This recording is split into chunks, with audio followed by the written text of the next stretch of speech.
boy, where do I start this video? Where do I start? Listen, y'all. There's nothing wrong with a fighter calling out the best, okay? I'm a huge fan of the best fighting the best, okay? I want to see the best fights happen. But I want to see the best fights with people of similar skill sets.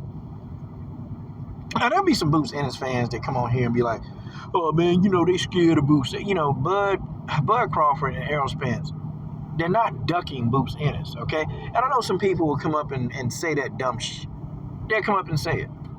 But Errol and Bud, they're not ducking Boots. They're trying to fight. They're trying to fight between each other. They're trying to fight a legacy. The Bud and Errol fight been building, for a long time. How are they ducking Boots? Boots the new kid on the block. Like, you 26-0, great. Gotcha, okay? But, who's he fought? Who is he fought? See, here's my thing, man. I want the fighters to fight the best possible competition out there. But I don't like it when young fighters are pushed too fast. I don't like it. I don't like it when young fighters don't, have the time to develop. Boots is a very good fighter. He's an aggressive fighter, okay? He's a knockout artist. I mean, the kid can fight. But the thing of it is, he's too sloppy for Bud. He makes too many mistakes. And a technical boxer like Bud Crawford will exploit those mistakes, and Bud will probably hurt this kid or knock this kid out by round 10. Okay, Boots Ennis is tough. But, there's levels to this. And I understand, it's a call-out. And I know that, Boots want to do what's best for his family. He wants the best possible fights out there. I got that. But there's a time and a place. There's a time and a place for everything. And his time and his place is not versus Bud. Errol Spence would take him into deep waters.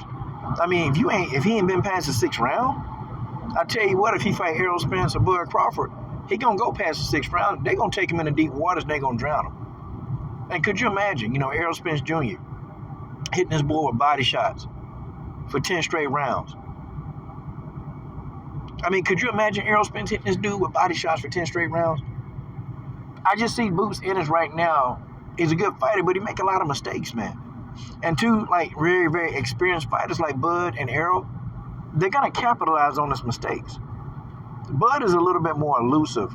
Bud is like a sniper, where Errol, he's like a machine gun. Okay? Errol going to get up in that boy's chest, and Errol going to start dropping them body shots. And I'm sorry, I think Errol Spence is probably one of the hardest body punchers in boxing. Hands down. I think Bud probably has some of the best boxing IQ in boxing. I can't see this guy beating Bud, and I can't see him beating Errol. I think Bud, because he's such a slick fighter and such a good boxer, I think Bud will provide the most problems. I think he'll be able to compete with Errol for the first 6 or 7 rounds, and then Errol will just take the fight over and start wearing this kid down. See, Boots, to me, is an untouched commodity. He's too pretty. And I'm not talking about him being physically pretty. Okay, for some of you dudes, don't get happy. I'm not talking about, Boots Ennis being physically pretty. That's not what I mean. He's too pretty. Untouched commodity, he ain't been tested. Okay, Boots Ennis ain't been tested. See, a guy like Bud and a guy like Errol, they're going to take this boy into deep waters and they will drown his ass. They'll drown his ass. Okay, Bud and Errol, their skill sets are still pretty solid. They got good, clean skill sets. Boots Ennis, he's too sloppy. They'll capitalize on him, man, and they'll make him pay. I mean, could Boots fight a guy like Errol Spence or Danny Garcia? Yeah. He can compete with them dudes, and I think he can beat Thurman. I think he can definitely beat Danny Garcia. Now, okay, if Danny Garcia don't catch him, because Danny Garcia is probably one of the best counterpunchers in boxing, hands down. Like, Danny Garcia, his timing is very, very impeccable. Like, this guy may not hit you with a lot of shots, and he may not be fast, but Danny Garcia if he time you with a counter, he gonna put you down. If Danny Garcia can hit you with a counter, he's putting you down. I think Boots will be competitive, but see, we'll never know because he ain't fought none of the top guys. And Errol and Bud, they the top guys, man. See, I don't like it when, guys, they try to skip to the front of the line and just, because you're not prepared for them guys. You ain't prepared for them guys. Bud and Errol, those some sharks. And them dudes go in there and they eat. Okay, them guys are smelling blood in the water every time they fight. And I think Boots got that dog in him. But see, what's going to happen when they take him past that 6th round?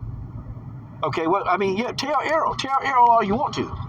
But what's going to happen when the Errol take him past that 6th round and that damn body starting to hurt? Them damn liver and kidney shots starting to add up. How is Boots going to respond? How's he going to respond, man, to getting hurt? Oh, and Bud Crawford, man, Bud done pieced this dude up, and this dude barely ain't even touched Bud. Ain't barely touched Bud. I mean, how is his level of mental clarity going to be? Is he going to be frustrated? Is the guy going to be frustrated? Is he going to quit? And then what's going to happen when Bud catch him with the perfect count and drop him? Because Bud Crawford got power. What is he going to do? See, I like for fighters like Boots, hey, let's call out the best. Call them out.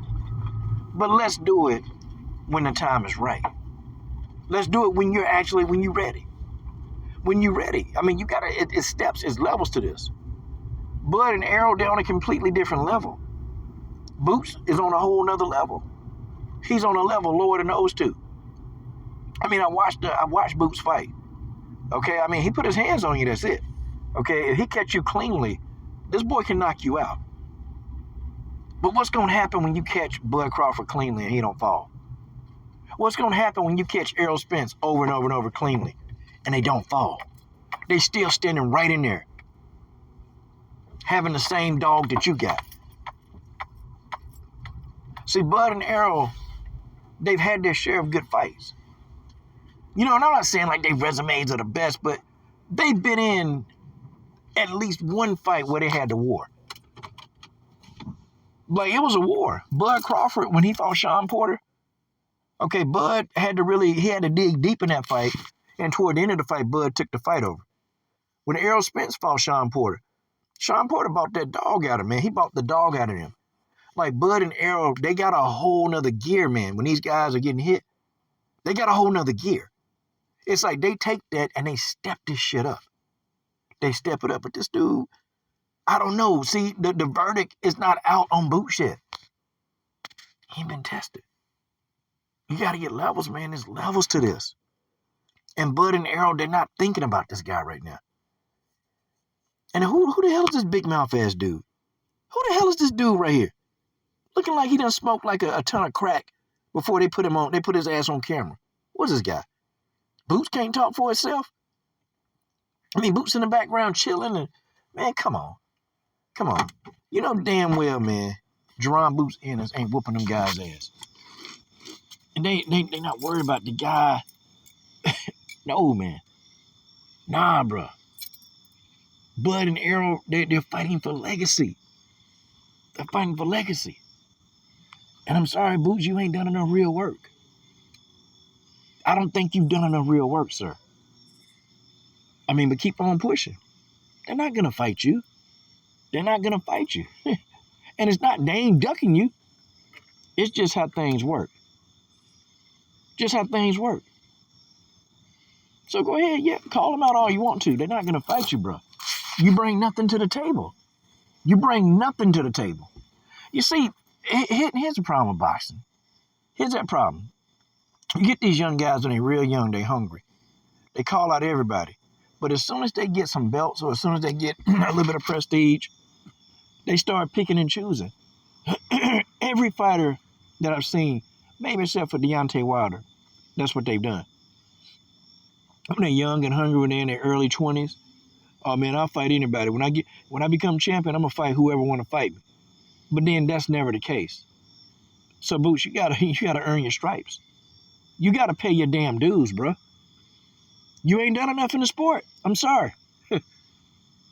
So you can tell Errol all you want to. Errol gonna look at this and be like, what does he bring to the table? What exactly am I fighting him for? Am I fighting him for undisputed?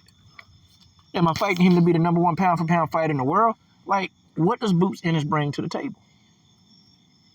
That's a high risk and low reward. Because really, Bud and Errol, damned if you do and damned if you don't. Because if they beat him and knock him out, or if they beat him, Boots was too green. If they knock him out, Boots should have never been in the ring. It's like taking that fight with Boots, it's not even worth it. Why do that when we can go fight for legacy?